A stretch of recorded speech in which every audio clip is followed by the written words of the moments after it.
A large portion of the Jewish nation has returned to its homeland, but the heart, soul, and mind of much of the Jewish nation are still in exile mode. This state of affairs must and will inevitably change. This is Torah Nation TV from Jerusalem, and we are speaking with the head of Machon Shilo, Rabbi David Bar-Hayim. Shalom, Rabbi Bar-Hayim. Shalom. If the halacha is in fact as the rabbi has stated, that one may go up to Har HaBayit, then surely we would have heard of great rabbis from the past who indeed went up. Why is this not the case? That is a very good question, or rather it would be a very good question if there was any truth to the claim.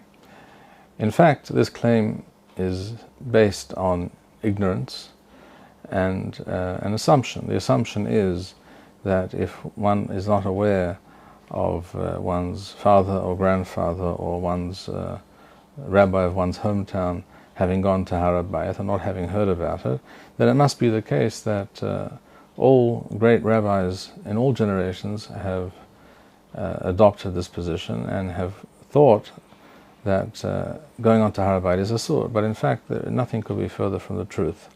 In fact, no less a Chacham, a great Torah sage, no less a person than the Rambam himself, visited Har HaBayit.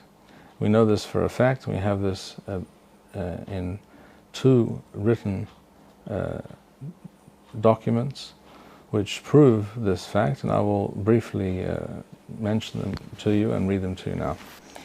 I have here in my hands the first volume of Igroth Rambam, the edition of Harav Yitzhak Shilat, and on page Resh Lamed 230 we have here a letter written to Rabbi Yefet HaDayan. The content of this letter is not relevant to our discussion. There is only in fact one line that is relevant to our discussion, but it's very, very important. And he says as follows: Sha'ani wahu wa Abba Mari, I and he and my father, Zichron Livracha, Va'ata, and you, the person to whom he is writing, Rabbi Yefet HaDayan, Arba'atenu halachnu bevet Hashem beragesh. We, the four of us, visited literally Beth Hashem, the house of Hashem, the Mikdash, beragesh. The choice of the Rambam's words here, by the way, is not coincidental. It is based on the explicit statement of the Chachamim, based on the pasuk Bevet Elohim ne'alech beragesh, that it is used by Chazal in this connection with how one should behave when one is on Har HaBayit. And the Rambam himself brings this statement and mentions this pasuk in this context in Chol Bet HaBehira, Perek Zayin. So there's no question that what the Rambam is referring to. It's also clear that when the Rambam says that we, the four of us, walked, halachnu bevet Hashem, we walked in the house of Hashem, he's not referring to the actual Mikdash, the building of the Mikdash, because after all we know there was no Mikdash in the Rambam's day, as there isn't, unfortunately, to this very day. He means to say, obviously, the place of the Mikdash, the area of the Mikdash. And it's also clear that the Rambam, who states explicitly that it is asur for a tameh to enter the actual area on which the temple itself, the Mikdash itself, stood, that is to say, the area of from the Hel onwards, as the Rambam explains, the area of the Azara, for example, is asur min haTorah for a tameh to enter. It's clear the Rambam does not mean that they entered that area. He means to say, obviously, that we were together on Har HaBayit. They obviously went there to see with their own eyes the Hurban and to pray at that place, which, surprisingly, perhaps ironically, was possible in the days of the Rambam for a Jew to pray on Har HaBayit. And today, at the present time, under the rule of the weak-minded and weak-kneed Israeli authorities, it is impossible for a Jew to do. This is one explicit statement that we have of the Rambam referring to the fact that he himself was on Har HaBayit. But in fact we have a more explicit and much more detailed exposition what the Rambam did, of his arrival in Eretz Yisrael, etc., and I will quote that to you now. We have another piece of documentary evidence. This one is much more lengthy and detailed, written by the Rambam himself, which appears in a manuscript which contains many letters of the Rambam. It's known as the Vatican Neophiti manuscript. Is a very important and rather ancient manuscript from the 14th century, and it contains the following letter, which the Rambam describes his arrival, his journey by sea, and his arrival in Eretz Yisrael. This appears in the same book that we just mentioned, the first volume of the Igrot HaRambam, on page Resh Kaf Hey.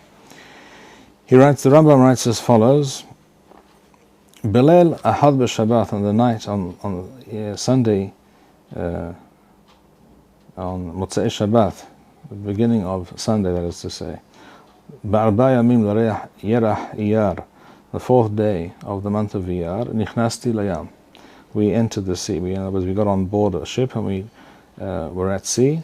Uvayom Shabbat Asiri Iyar, on Shabbat, the 10th of Iyar, Shnat Arbat Alafim Tesham Me'ot V'Hamesh V'Esrim Le'Yasira, in the year 4925.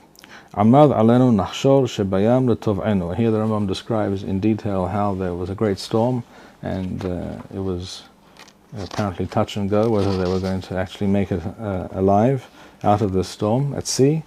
And the Rambam describes how he made a neder, that if he survived the storm, that on these days he would fast and he would mitboded, he would be alone and not talk to anyone, and learn and pray, etc. on these days, and would also make these days of celebration and thanksgiving. I'm not reading all of this now. It's very important that people see what the Rambam writes here, but for our purposes we need to read as follows. He says, Walel Ehad b'Shabbat, again on Motzei Shabbat, the night of the beginning of Sunday, Shaloshet Yamim Layerach Siwan, the third day of Siwan, Yasati Minayam b'Shalom, we reached land, Uvanu la'Akko, and we landed in Akko, the port of Akko in Eretz Yisrael. Wanisalti min hashemad, and thus was I saved from the attempts of the Muslims from that part of the world where the Rambam had, from where he had fled, to forcibly convert Jews to Islam. Where he ganu Eretz Yisrael, we arrived in Eretz Yisrael. Uyom ze nadarti sheyom sason v'simcha, on this day I made a neder, I made a vow that this day we will celebrate, I and my descendants after me, and make a special meal like Purim and give matanot le'evyonim. This is all described here in detail. The Rambam continues and says, Uvayom shelishi b'Shabbat, on Tuesday, Arba Yamim le'irach Mar Heshwan, the fourth day of the month of Mar Heshwan, Shanath Shesh V'Esrim Le'Yasira. This is the year 4926, which corresponds to the Gregorian year of 1166. Yasanu me'Akko, we left Akko, la'aloth liYerushalayim tahat sakana, we left Akko to travel to Yerushalayim, and he says it was dangerous to do so, tahat sakana. This gives you some idea of the general state of affairs in Eretz Yisrael at the time, that it was dangerous to make such a trip, even from Akko to Yerushalayim. V'nichnasti lavayit hagadol v'akadosh, and I entered the great holy house, the temple, in other words, the Mikdash, with palalti bo, and I prayed there. Bayom hamishi, shisha yamim le'erach Mar Heshwan, on Thursday, the 6th day of Mar Heshwan. After that, he describes how they left Yerushalayim, they went to Hebron, and he visited Marat Machpelah, etc.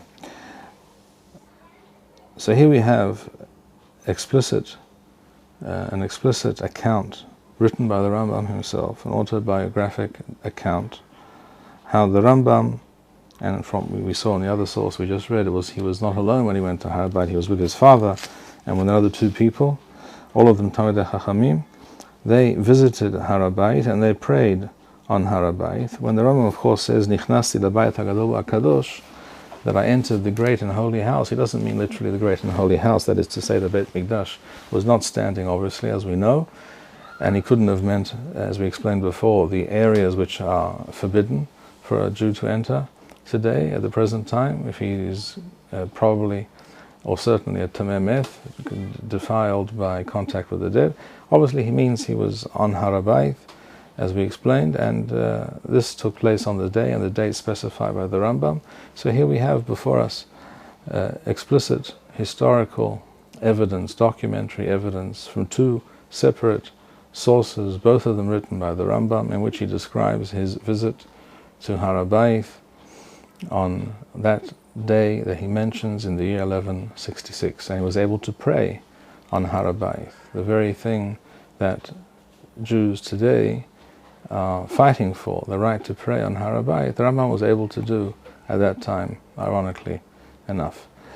So those who claim that it is asur to go on to Har HaBayit, and anyone who does so is hayav karet, apparently have not read these letters of the Rambam, or they are unaware of these statements and writings of the Rambam, or perhaps they are more knowledgeable and understand more about Jewish law than the Rambam. Thank you, Rabbi Bar-Hayim. We would like to encourage our viewers to share these videos with friends and send in your responses. We would also like to suggest the following opportunity to our viewers.